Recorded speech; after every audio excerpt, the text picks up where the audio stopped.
a gun. Why isn't he running? Oh my God, he's walking towards us. Why is he walking towards us? And this is all happening right now. Why is he walking towards us? Oh my God, he's pulling a gun out of his waistband. You know, the only conclusion that But the time you said, oh my God, he's walking towards us, he's pulling out a gun, Tamir Rice was already dead. You said everything, so the time it took you to say that short sentence, it was less than the amount of time Tamir Rice had to surrender or even talk to the police. And again, you know, these are 3 toy guns that were taken off of 3 different juveniles that were together in a park in Slavic Village. The fact of the matter is that this is not the civil rights era of the 60s. I would have been standing with you in the civil rights era of the 60s, because what happened to African American people and how they were treated was absolutely atrocious. Absolutely atrocious. And there's no excuse for that. And I would have loved to have been alive in that time frame, because I would have been one of the guys standing next to you. That's not what we're dealing with here. You don't know me.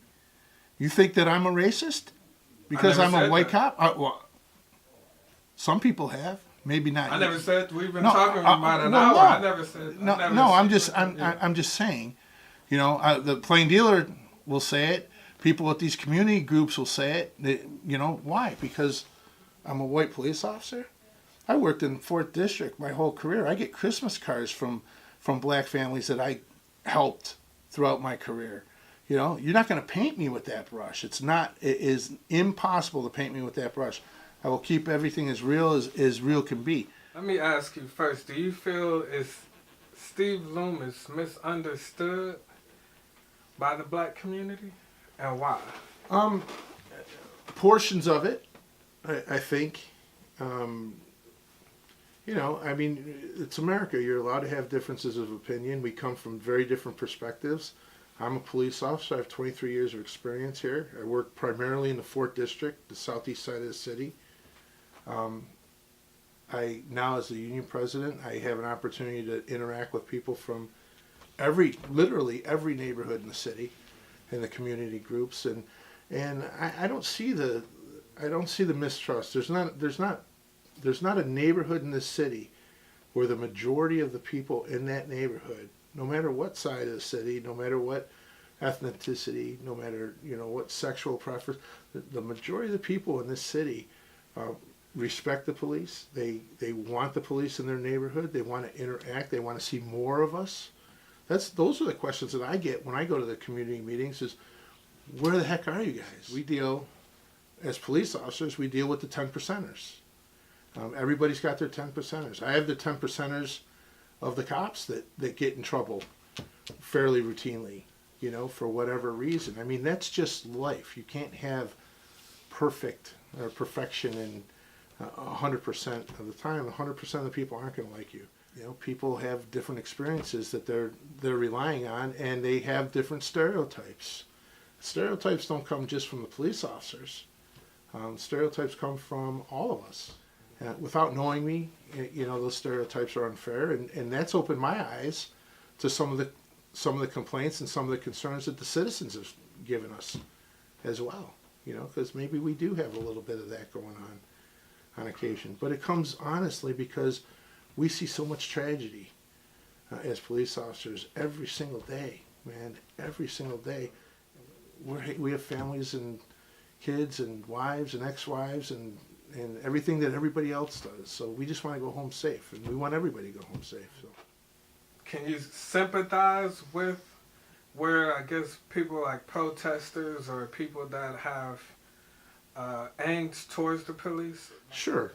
Okay. I understand where that's coming from. I don't necessarily agree with it. There's a lot of false narrative out there.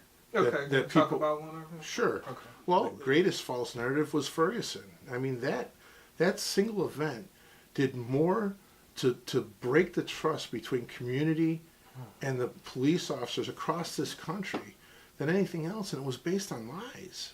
There was no hands up, don't shoot. I mean, we went through that. The city of Ferguson burnt. That officer had to quit his job and to go into hiding because of the false narrative and the false accusations or the false statements that were made by some people in there.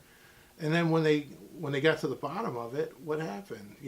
Page 75 of the local papers in the fine print, the retraction, hey, the feds came in and they said, it didn't happen that way. It's proved scientifically it didn't happen that way. So I caution people to not believe everything that you're seeing in the media, because the media is not any of our friends. The media is concerned with one thing and one thing only: selling clicks, right? Can I ask? Sure. Now, what about the eyewitnesses that were on video saying he had his hands up? What about them? Yeah. That was proven false. That he never had his hands up? That I don't know the intricacies of that. That in Ferguson we're talking about. Well, let me ask you this. Sure. With you being a trained officer for several decades, is there a instance where it is okay to shoot an unarmed person? No. Yes, it depends on what they're doing. Is there like an example in training or something? Sure. If somebody is driving a car at you, just a gun is not the only deadly weapon that you have in the world. You could be choking somebody to death, and we've had that here in the city of Cleveland, and choking somebody to death holding a knife, and we're sitting here watching that person expire because of that. You're not threatening me. You're threatening to harm this person. So yeah, absolutely. And define unarmed, because some people out there think that unarmed is somebody with a toy gun. Hey, he's unarmed. Tamir Rice, unarmed. Well, we don't see it that way. That is as real looking a gun as you could possibly have, and we can't determine that in a split second. What about Ohio being an open carry state? Open carry is fine, as long as you're legally able to open carry. I'm a Second Amendment guy. We're Second Amendment guys. I had a problem with open carry during the RNC that I brought to the attention of the national media, and that was very simply the Dallas cops were murdered. I have a hat over there from the Dallas Police Department with the blue line through it. They were murdered, and within a week of the RNC, now I have all these people coming into the town. I have all these very diverse groups coming into town. I have all these police officers coming into town that don't know our citizens and don't know our way to do things. So I asked Governor Kasich to declare emergency and outlaw open carry in the city just for the time of the RNC. Because what happens is when you're walking down the road with an AR-15 on your back, now I have 6 police officers. You don't know it, but there's 5 or 6 police officers that are watching every step that you make. Those guys should be looking for something else. Well, let me say this. I was at the RNC for 4 days, and everyone that I seen that was opening carrying was not black. Yeah, yeah. Would you agree? Oh, yeah. Okay. I didn't say don't let the black guys open carry. I said I don't want anybody open carrying because it diverts our attention from. In fact, I think probably most of them were white. That group is centered down in between Columbus and Cincinnati. But how easy would it have been for somebody to walk into that situation with an AR-15 on their back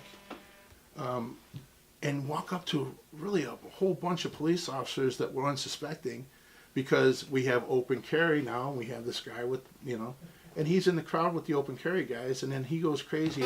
It was just a terrible, terrible situation. Do you think that's how black people feel sometimes?